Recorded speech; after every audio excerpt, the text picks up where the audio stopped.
मुट्ठियों में सांस लेती थी और इंतजार ही इजहार का दूसरा नाम। वो आखिरी चिट्ठी, एक अधूरी मोहब्बत की कहानी। अध्याय मुलाकात। साल था 1907। उत्तर प्रदेश का एक छोटा सा कस्बा सुल्तान। वही के डाकखाने के पीछे एक पुरानी बेंच हुआ जहां हर शाम शहर के कुछ लोग बैठकर चाय पीते, बातें कर। उसी बेंच पर एक दिन पहली बार आरती ने रवि को देखा। आरती शहर के मिशन स्कूल में नई नई टीचर बनी थी। सफेद साड़ी, बालों में गजरा और बातों में वो मिठास जो किसी पुरानी गजल की तरह कानों में उतर जाए। रवि रेलवे स्टेशन पर टिकट कलेक्टर था, सीधा सादा, मगर उसकी आंखों में एक अजीब सी सच्चाई, जैसे किसी ने वहां सदियों का इंतजार रख छोड़ा। पहली मुलाकात बहुत मामूली थी।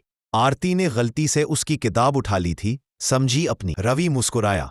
लगता है आप मेरी प्रेमचंद चुरा ले गई। आरती झेंपी, बोली। एक बूढ़ा माली अपने बगीचे में आखिरी बार बीज बो रहा था। पास खड़ा उसका पोता बोला, दादाजी अब तो आपकी उम्र हो गई, ये पेड़ तो आप देख भी नहीं पाएंगे। माली मुस्कुराया और बोला, बेटा जब मैं छोटा था तब किसी और ने मेरे लिए पेड़ लगाया, अब मेरी बारी है किसी और के लिए लगा। वो बीज मिट्टी में दब गया और साथ ही एक सोच भी। असली इंसान वही है जो अपने बाद आने वालों के लिए कुछ छोड़ जाए। आरव और मीरा की कहानी कॉलेज से शुरू हुई थी। दोनों एक दूसरे के उलट थे। वो वक्त पर आने वाला, वो देर से उठने, वो शांत, वो बकबक करने। पर जब दो अधूरे लोग मिलते हैं तो कहानी पूरी हो ही जाती है। 3 साल तक दोनों साथ रहे। क्लासेस, कॉफी, मूवीज और फिर एक दिन मीरा के पापा का ट्रांसफर दिल्ली हो गया। बस 1 साल की बात है, मीरा ने कहा था, फिर वापस आ जाऊं। आरव मुस्कुरा दिया, पर उसे पता था दूरी सिर्फ किलोमीटर नहीं तोलती, रिश्ते भी परख। शुरू में रोज बातें होती थीं, फिर हफ्ते में एक बार, फिर कभी कभी। एक दिन बस खामोशी रह गई। 2 साल बाद आरव को मीरा का नंबर दिख। मीरा कॉलिंग।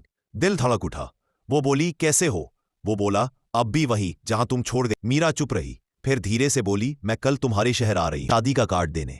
कुछ पल के लिए हवा रुक